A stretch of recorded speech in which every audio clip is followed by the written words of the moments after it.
Vous écoutez le grand débat issu de l'épisode S202 du podcast Faut pas pousser les ISO, diffusé le 25 février 2021.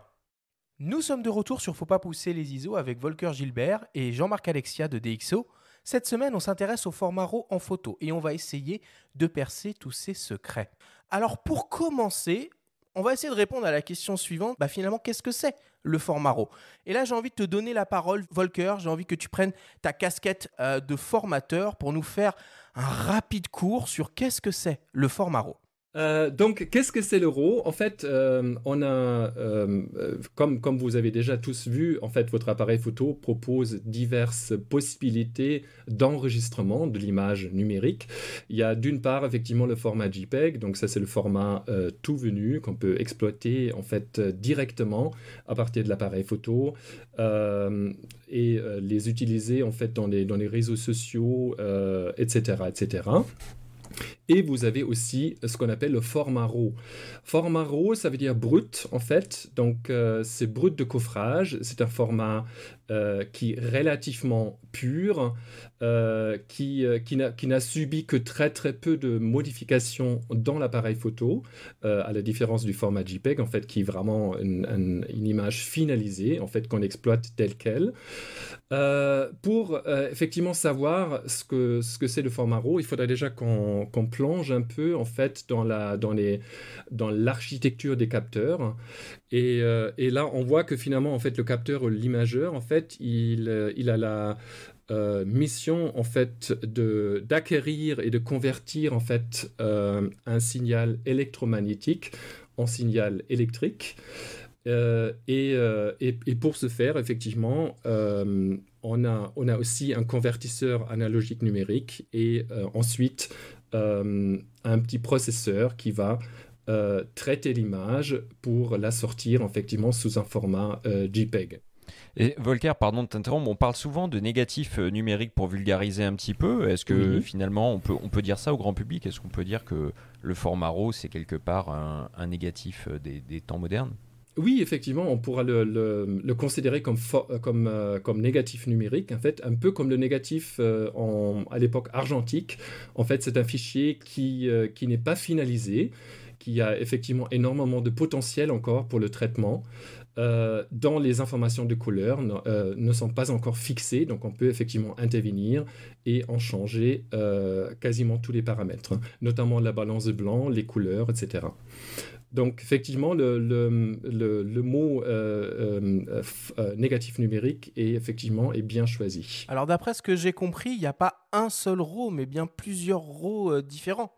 Oui, c'est bien la problématique en fait. Ça sera effectivement trop simple si on avait un seul format, parce que là, à ce moment-là, on pourra vraiment procéder à une standardisation. Alors là, malheureusement, ce n'est pas le cas. En fait, chaque marque et après chaque appareil photo utilise en fait un format brut qui est vraiment propriétaire, qui est vraiment distinct des autres, et ça complique un peu la gestion justement pour ce qui est du post-traitement et du stockage. Ça apparaît souvent dans les extensions de fichiers, que ce soit CR2, que ce soit RW2, voilà, c'est ce qu'on appelle les RAW propriétaires. Il y a peut-être juste un petit terme de lexique à repréciser, parce que tout à l'heure, Jean-Marc, tu as parlé de Bayer, de débayerisation. Est-ce qu'on peut faire un petit point très rapide sur ce qu'est une matrice de Bayer, ce qu'est un capteur Foveon, ce qu'est un capteur X-Trans? Voilà, c'est quand même des capteurs qu'on est amené à croiser sur le marché. Sans trop perdre nos auditeurs, est-ce qu'on peut rapidement dire quelque chose là-dessus? La physique fait qu'il est très compliqué de faire en sorte que sur chacun des pixels de vos dizaines de millions de pixels que vous avez dans vos appareils, d'avoir les 3 composantes colorées, rouge, vert et bleu, qui permettent de reconstituer la lumière dite blanche, c'est-à-dire multispectrale. Et donc pour pallier cette difficulté, il y a eu une idée d'un dénommé Bayer qui a consisté à dire le spectre visible étant majoritairement centré sur le jaune-vert, et on voit un peu moins le bleu, un peu moins le rouge, et bien sur une matrice, une toute petite matrice de 2 pixels par 2 pixels, je vais mettre 2 fois plus de sensibilité au vert qu'au rouge et au bleu.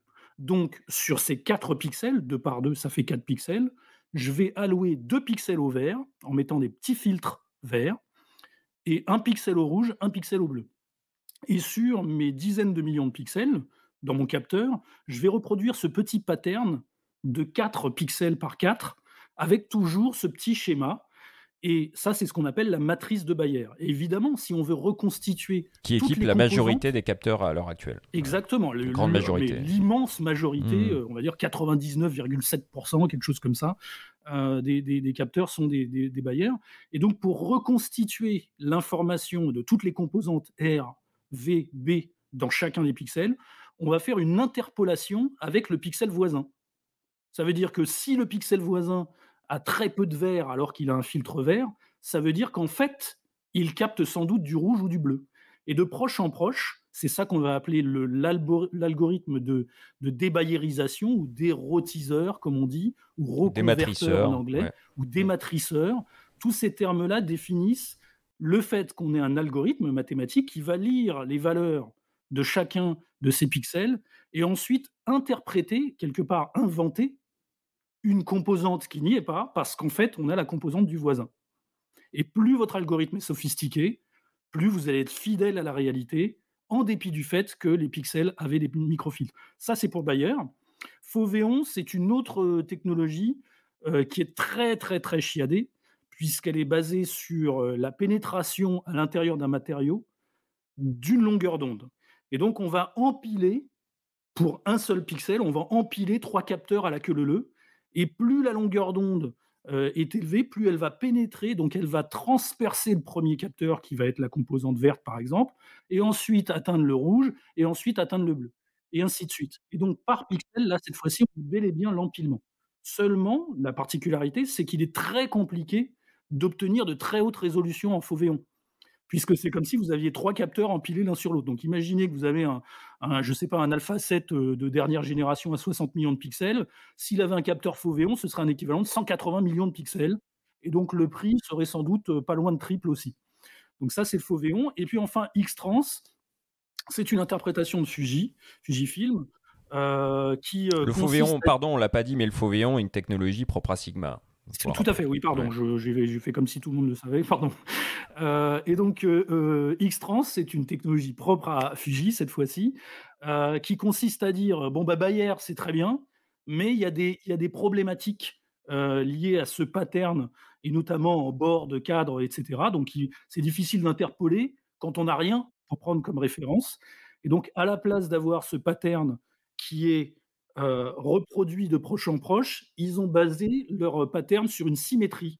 Mais ils replient, ils ont une symétrie de proche en proche. Et ce qui fait que le dématrissage des X-Trans est beaucoup plus compliqué pour la plupart des éditeurs de logiciels. Et c'est pour ça qu'on a une inertie dans le traitement des X-Trans. Ok, donc si je comprends bien, une image RAW, c'est l'image brute telle qu'elle a été enregistrée par le capteur et donc en niveau de gris. Pour pouvoir l'exploiter, il va falloir la manipuler avec un logiciel qu'on appelle un logiciel de développement. Et l'intérêt de ce format, c'est qu'on a une amplitude de réglage beaucoup plus importante qu'avec un fichier déjà RVB JPEG. Volker, est-ce que tu peux nous parler un peu de ce processus de développement? Quel logiciel existe et qu'est-ce qu'on peut faire avec un fichier RAW à cette étape-là? Alors, en termes de logiciels, en fait, il y a bien sûr toujours des logiciels propriétaires. Donc, c'est le logiciel que propose en fait le fabricant de l'appareil photo. Il y a notamment Canon DPP ou alors chez Nikon, il y a la série des captures, que ce soit NXD ou etc. Et chez Sony également, on a des logiciels qui sont de manière générale un peu moins sophistiqués que les logiciels en fait, qui sont proposés par des éditeurs tiers. Ensuite, on passe effectivement à des logiciels tels que DxO, en fait, Photolab, ou alors les logiciels de chez Adobe, ou chez Phase One, ou alors chez Iridiant, en fait, juste pour nommer un exemple, qui sont un peu plus sophistiqués en fait que les logiciels du fabricant, mais qui proposent en fait un rendu qui n'est pas tout à fait fidèle en fait à ce qu'on a obtenu en fait au départ. En utilisant le format JPEG. Donc effectivement, on peut avoir une petite différence en termes de rendu, notamment en termes de couleur, de contraste, etc., de tonalité, par rapport à ce qu'on a obtenu en JPEG. Et de manière concrète, Volker, quand tu prends ton appareil photo, par exemple, quelqu'un va prendre son appareil et va configurer les menus. Si on va dans les paramètres du RAW, parfois on a le choix entre 12, 14 bits. Qu'est-ce que tu vas prôner, ou sRVB, RVB, mais bon, ça c'est encore autre chose. Qu'est-ce que tu vas prôner comme réglage, et à quoi ça va servir finalement de développer des RAW et de privilégier des RAW par rapport au JPEG en termes de correction?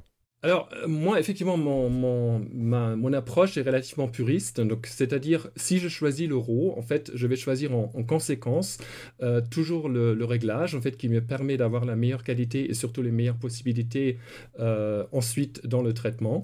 Donc, je choisirais, si l'appareil le propose, effectivement, plutôt le 14 que le 12 bits. Parce qu'on va effectivement avoir beaucoup plus d'informations, beaucoup plus de nuances dans chaque couche. Donc, on peut avoir une meilleure différenciation des tonalités et des couleurs. Je vais également choisir, si l'appareil le propose, effectivement un format non compressé. Parce que le compressé, au moins en théorie, en fait, il réduit aussi la densité d'information, la qualité d'information. Et ensuite, je vais opter, en fait, notamment pour le format RAW, pour l'espace couleur, en fait, Adobe RGB, parce que c'est lui qui m'offre effectivement davantage d'informations, notamment dans les verts et dans les bleus. Donc ça c'est principalement en fait les réglages que je choisirais en RAW. Bien sûr en JPEG on aura effectivement accès à beaucoup plus de réglages encore, et surtout ça va nous déranger un peu, ça va nous divertir du sujet, puisqu'on aura effectivement des décisions à faire avant de commencer la prise de vue. Alors, ce qui est intéressant avec le format RAW, c'est qu'il apporte une plus grande souplesse, comme tu le sous-entendais, Volker, au moment de la prise de vue, puisque à l'étape du développement du fichier, donc du dématrissage couleur, on peut par exemple modifier à la volée, sans aucune perte de qualité, la balance des blancs. On exploite entre guillemets, toute la dynamique du capteur. Donc, si jamais on fait une petite erreur d'exposition à la prise de vue, on va pouvoir venir récupérer une partie des détails dans les hautes lumières, mais surtout dans les basses lumières. On va pouvoir appliquer des corrections très avancées sur le bruit numérique, tout ce genre de choses. Donc, pour ça, c'est assez intéressant. Mais attention, le format RAW, ça a aussi beaucoup d'inconvénients. Déjà, les poids de fichiers sont très élevés, surtout si on les enregistre, comme tu le disais, Volker, en 14 bits. C'est un format qui est propriétaire. Et puis, ça sous-entend un flux de production qui est un petit peu plus long, un petit peu plus complexe, puisqu'on doit passer par cette étape de développement. Alors, Jean-Marc, le format RAW, ça existe depuis l'arrivée du numérique en photographie. J'ai la sensation beaucoup évoluer au fil du temps. On a vu par exemple apparaître des formats RAW compressés. Alors moi ça me paraît un peu bizarre, c'est un peu contradictoire de se dire on va faire du RAW compressé. On voit de plus en plus les constructeurs qui exploitent des profils de correction optique directement dans leur boîtier. Alors ils sont présents dans le RAW, mais est-ce qu'ils sont en dur? Est-ce que c'est de la métadonnée? Voilà, quelles sont selon toi les grandes évolutions qu'on a pu voir arriver sur ce type de format en photo? Alors, c'est pas que selon moi. En fait, le principe des évolutions actuelles, et notamment l'inclusion de corrections optiques et cetera, faut bien comprendre qu'à l'échelle du capteur, à l'échelle du boîtier, c'est pas quelque chose qu'on va injecter dans le RAW. Le RAW reste du RAW, puisqu'il y a ce fameux dilemme. À partir du moment où on modifie le RAW, peut-être qu'on peut en faire un DNG, peut-être qu'on peut en faire un HEIF avec des données, des métadonnées associées, du son, etc. Puisque tu en parles, etc. pardon Jean-Marc, tu peux nous dire ce que c'est l'HEIF? On le voit arriver dans des smartphones, on le voit arriver dans les appareils dernière génération. Oui, alors l'HEIF, c'est effectivement un plus que du JPEG, un mieux que du TIFF, et c'est pas vraiment un RAW. Donc c'est C'est-à-dire effectivement c'est une exploitation du fichier image Donc c'est issu d'un consortium. C'est pas du tout un truc Apple, hein, comme les gens avaient tendance à le dire. Apple y a eu recours depuis 2017. Vous voyez que ça fait déjà quelques années, et ça s'est pas non plus complètement démocratisé, popularisé. Donc c'est un format de fichier qui va permettre d'encapsuler tout ce dont l'image maker moderne, la personne qui fait de l'image aujourd'hui, a besoin. Ça veut dire que quand on prend une photo, on le sait tous, parfois l'information, elle était juste avant le fait qu'on déclenche. Ou bien elle était juste après le moment où on a relâché le déclencheur. Ou bien il y avait du son. Ou bien il y avait une notion de rafale. Une rafale qui peut être très, très, très, très rapide aujourd'hui.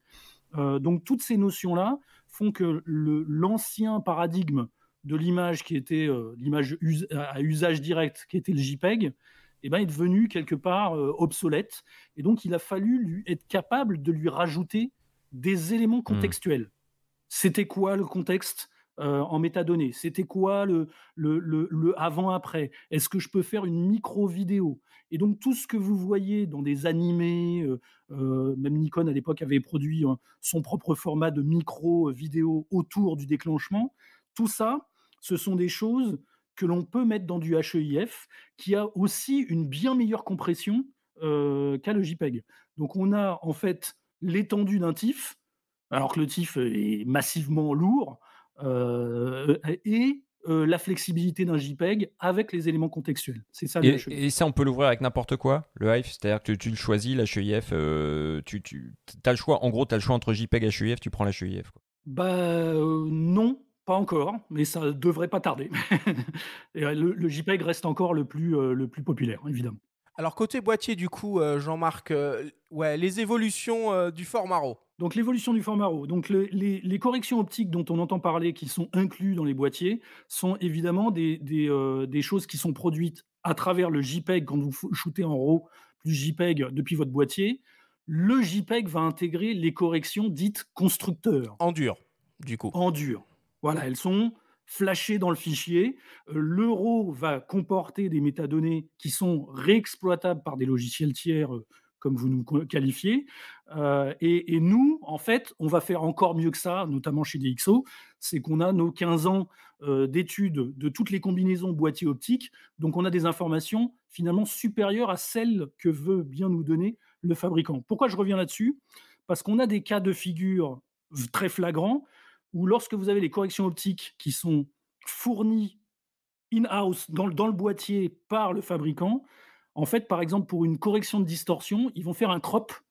Si vous utilisez un Leica Q2 et que vous utilisez le JPEG avec correction optique intégrée, vous perdez 10% de la résolution. Est-ce que vous allez voir votre fabricant Leica en lui disant « Je voudrais bien payer 10% de moins parce que je n'ai pas tous les pixels prévus » dans ce cas-là? Voilà un petit peu les problématiques autour de « on va inclure des traitements en interne et on va vous les fournir ». Je reviens sur le RAW. Sur le RAW, ce qu'on va pouvoir avoir comme vraie information utile, c'est le point noir, ce qu'on appelle les QOBS, c'est-à-dire le moment, c'est quoi le niveau de bruit lorsque le capteur ne capte rien. C'est le bruit électronique résident. Et ça, c'est quelque chose de très intéressant pour une exploitation subsidiaire à travers un logiciel tiers, et même le logiciel constructeur d'ailleurs. Donc voilà le type d'information qu'on va avoir autour du RAW, et je ne dirais pas dans le RAW. Et du coup, côté software, il y a aussi beaucoup d'évolutions qui ont eu lieu ces dernières années, et notamment très récemment avec l'apparition de ce concept un peu nébuleux qui est l'intelligence artificielle et le deep learning.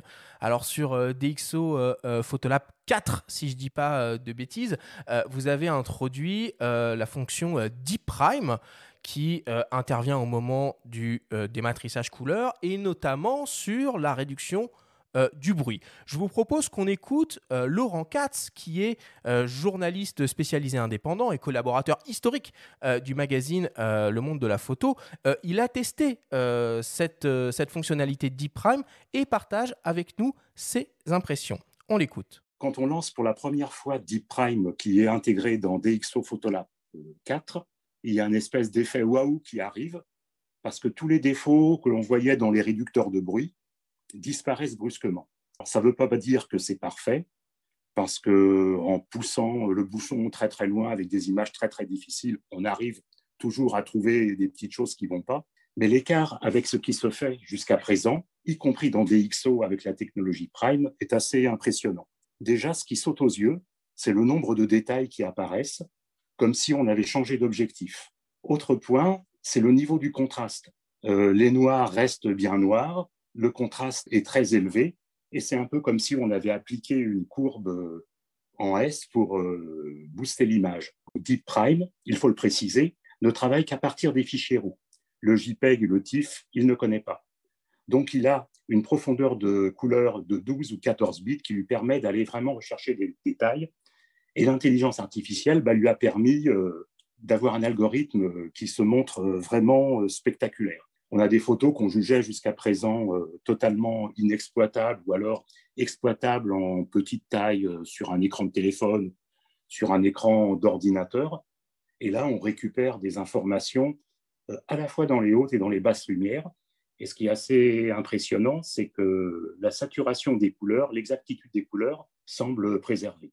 Jean-Marc, est-ce que tu peux peut-être nous dire un mot sur Deep Prime, du coup, que tu dois particulièrement bien connaître, et en quoi est-ce que vraiment il y a des... Bon, nous on l'a constaté, hein, donc Laurent a fait le test dans le magazine, et moi j'ai pu aussi m'en apercevoir en utilisant le logiciel. En quoi est-ce que vous avez pu évoluer, sur quoi vous avez pu travailler pour aboutir à de tels résultats, pour dématricer des images de 50 milliers de pixels, voilà, qui deviennent tout à fait exploitables? Alors, je vais utiliser quelques analogies. Le principe, donc vous le savez, si vous ne le savez pas, je vais le répéter brièvement. DxO, c'est une entreprise française qui a une quinzaine d'années, un petit peu plus. Et il y a 15 ans, on a inventé, on a été les premiers, on a déposé les brevets là-dessus, les corrections optiques. Quelques années plus tard, on a commencé à s'intéresser au RAW. Et en particulier, imaginez bien qu'il y a une douzaine d'années, les RAW étaient vraiment, vraiment pas beaux. Les capteurs fournissaient énormément de bruit avec les images. Et donc, on a commencé à s'intéresser vraiment à la qualité d'image. C'est notre credo, c'est la qualité d'image avant tout.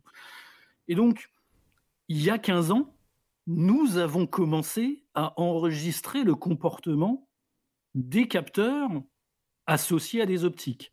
Donc, on a cette base de données gigantissime de milliards de points de données, des data points.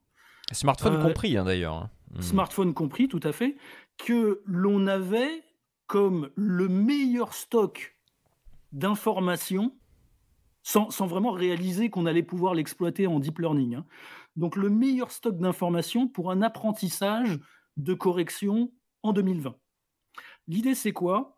C'est qu'on s'est dit, si on est capable puisqu'on sait ce que l'image parfaite devrait être, si on est capable de mesurer ce que l'image ce qu'elle est fournie par le boîtier dans son fichier RAW, alors on va être capable d'apprendre à un réseau de neurones en deep learning toute cette différence entre ce qu'aurait dû être l'image parfaite et ce qu'elle est.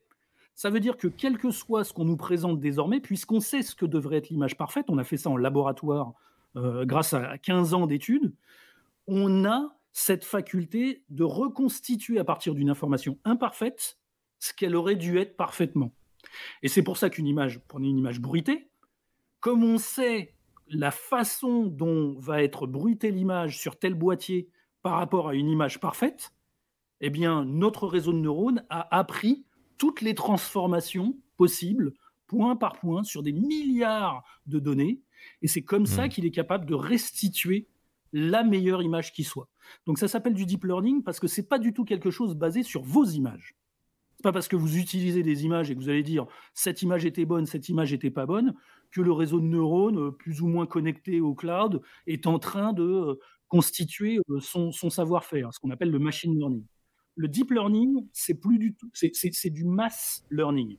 C'est vraiment, on va utiliser une multitude de données et on va gaver vraiment notre réseau de neurones et lui, il va devenir très, très, très, très, très performant. C'est ce qu'on a fait pendant 2 ans avant de sortir l'interprétation qui s'appelle Deep Prime au sein de Photolab 4. C'est la première fois qu'on a à la fois cette capacité à traiter le dématrissage, Donc tous les effets d'aliasing, de moiré, et cetera, ça ce sont des problèmes de dématrissage et également le bruit. Et la particularité de DeepPrime, c'est qu'on fait les 2 simultanément. Parce que la plupart du temps, qu'est-ce que vous faites?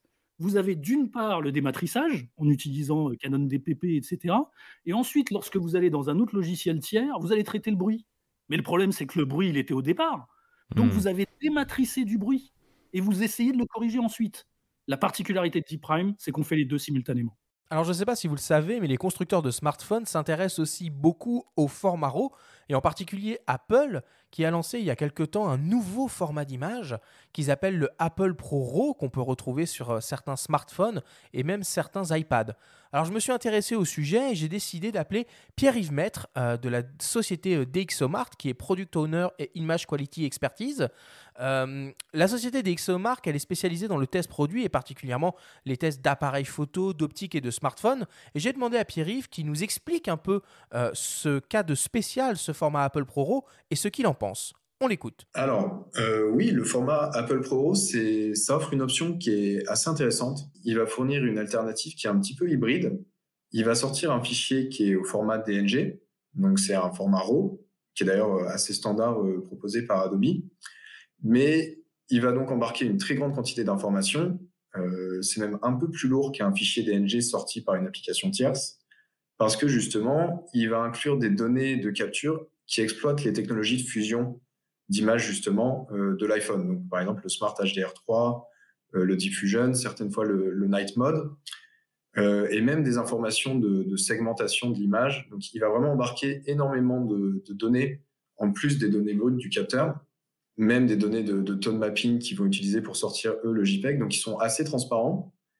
Et ça embarque énormément d'informations sur une image qui n'est pas vraiment un vrai RAW, c'est plutôt une image qui est juste après le demo cycling, qui a déjà l'information de couleur RGB pour chaque pixel, mais qui a vraiment la dynamique, donc les 12 bits, qui comprennent énormément d'informations et qui donnent beaucoup de latitude pour le réglage. Il y a quand même une petite absence qu'on peut noter parmi toutes les métadonnées qui fournissent. On n'a pas d'information, par exemple, de la carte de profondeur, ce qu'on appelle la depth-map, qui est utilisée pour faire les images simulées en mode portrait avec du flou d'arrière-plan. Les résultats, après quelques tests rapides, sont plutôt intéressants et encourageants.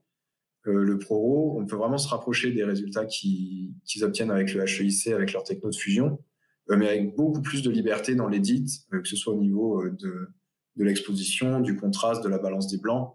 Alors Jean-Marc, est-ce que dans le futur, on verra apparaître des fichiers RAW avec suffisamment d'informations pour pouvoir venir, par exemple, modifier la profondeur de champ de l'image? Tout ce dont on parle là, côté smartphone, ce sont des mesures qui viennent compenser la petitesse des pixels, qui font que le signal est bouleversé par le bruit intrinsèquement dans le capteur et que derrière, on va se retrouver avec un smartphone qui va venir talonner, des équipements qui auraient des plus gros pixels. Donc imaginez, je rebondis sur ce que tu disais au début, la news, Nikon est en train de travailler sur un capteur à 1000 images secondes. Imaginez que, de la même manière que le smartphone aujourd'hui va prendre 240 images à la seconde au moment où vous prenez une photo, en fait, vous pensez appuyer sur un instant, mais vous êtes juste en train d'arrêter un buffer tournant. Donc effectivement, il y a une dizaine d'images autour de ce que vous avez, voulu saisir et qui vont permettre ensuite d'avoir, de la temporal noise reduction, enfin tout un tas d'algorithmes qui vont permettre de reconstituer une meilleure information grâce à cette, multitude, enfin en tout cas cette dizaine d'images autour de l'instant. Imaginez qu'on soit capable de faire la même chose avec un plein format, Mais avec oui! gros pixels, avec des pixels qui ont déjà très peu de, bruit, à l'intérieur. Et bien, si on est capable de produire exactement la même chose avec un capteur peut-être à 1000 images secondes, on va obtenir des résultats stratosphériques en termes de montée dans les ISO. Et là, faut pas pousser les ISO, bah si, pousser les ISO. On va pouvoir changer le nom de cette émission, qui est formidable par ailleurs, mais c'est bel Attends, et bien elle ce qu'on est démarre, capable de faire. s'il te plaît. Et l'idée, c'est aussi ce qu'évoquait Laurent Katz tout à l'heure, c'est la restauration, la résurrection de vieilles images. c'est-à-dire des images sur lesquelles vous avez à l'époque des limitations parce que vous saviez que au-delà de 2500 ISO, c'était foutu. Désormais, vous n'aurez plus du tout ce type de limitation-là. Donc, l'avenir va aussi passer par cette capacité à avoir des RAW. Alors, Volker l'a évoqué tout à l'heure. Nous, on a appelé ça Super RAW à l'époque de la DxO1, mais c'est un petit peu ce qu'on avait commencé à faire. Donc, le Super RAW, c'était 4 fichiers RAW à la queue leu-leu. On n'allait pas à 1000 images à la seconde, donc on n'avait pas cette possibilité.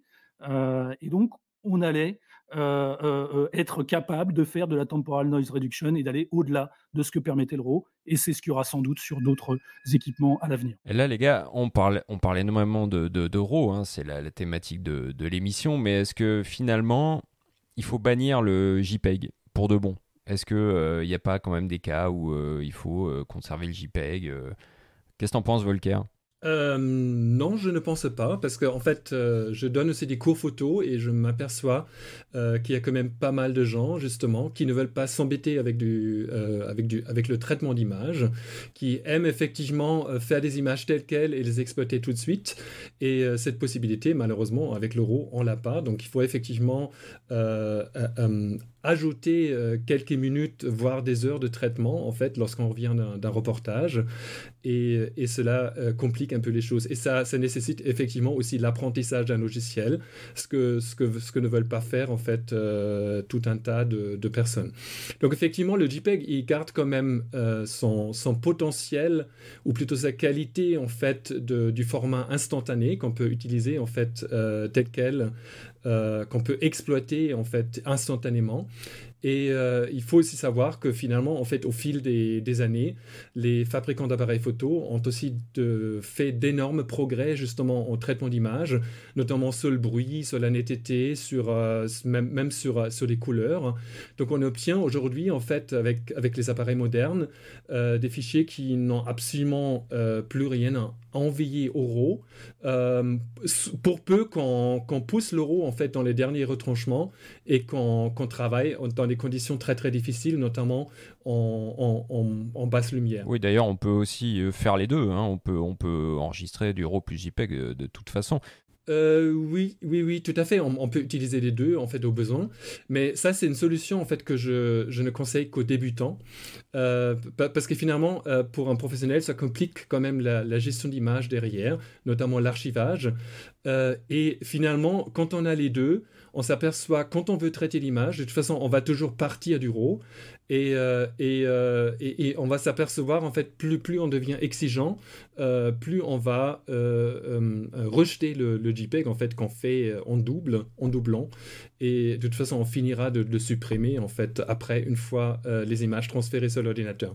Oui, alors le JPEG, il est capital, notamment pour les gens qui ont des clients et qui doivent être capables de soumettre rapidement une preview de ce qu'ils ont shooté. Le RAW s'est amélioré évidemment avec le temps, donc vous le savez qu'à l'intérieur d'un fichier RAW, il existe un JPEG. Il existe un JPEG qu'on appelle screennail et un thumbnail. Donc le thumbnail, c'est la petite icône, et un screennail, c'est simplement un JPEG qui va être de faible résolution, de résolution 2K, grosso modo, maximum.